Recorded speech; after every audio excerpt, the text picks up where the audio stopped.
নমস্কার। আজকে আমরা দ্বিতীয় নম্বরের ক্লাস করব, যেখানে কিনা আমরা হিপ লিফট বা আপ ডাউন কি করে করে সেটি শিখব। বেলি ডান্সারদের মধ্যে কিন্তু এই মুভমেন্টটা দেখলে আমাদের চক্ষু আকর্ষণ করে অবশ্যই। তাই আজকে আমি সেই স্টেপটাই তোমাদের শেখানোর চেষ্টা করি। প্রথমে আমরা সাধারণত আমাদের বেলি ডান্স পশ্চার পজিশনটাই নেব।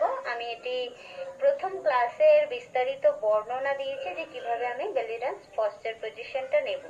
তো বেলি ডান্স পশ্চার পজিশন নিলাম। এবার পশ্চার পজিশনে আমরা যেরকম থাকি তার থেকে আরেকটু নিচে হাঁটুটাকে ঝোঁকাবো, মানে আরেকটু ব্যান্ড হব। আমি ব্যান্ড হলাম। এবার আমি রাইট মানে ডান কোমরটা একটু উঁচু করব। ডান কোমর যখনই উঁচু করবো আমার ডান হাঁটুটা একটু হালকা স্ট্রেট হবে। এরপরে বা কোমর যখন আমি উঁচু করবো আমার বা পায়ের হাঁটুটাও কিন্তু একটু স্ট্রেট হবে।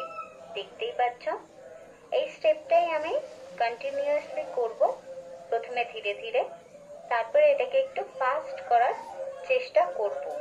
আর যখনই এটাকে আমি ফাস্ট করব এটি হিপ শিমিতে পরিণত হয়ে যাবে। যদি কোনো রকমের সমস্যা থাকে প্লিজ আমাকে কমেন্ট করো, জানাও, যাতে আমি আমার এক্সপ্লেনেশনটাকে তোমাকে আরো সহজ করে বলতে পারি বা আমার সুবিধা হবে তোমাকে জানানোর জন্য। এছাড়া আমার চ্যানেলটাকে অবশ্যই সাবস্ক্রাইব করো। আমি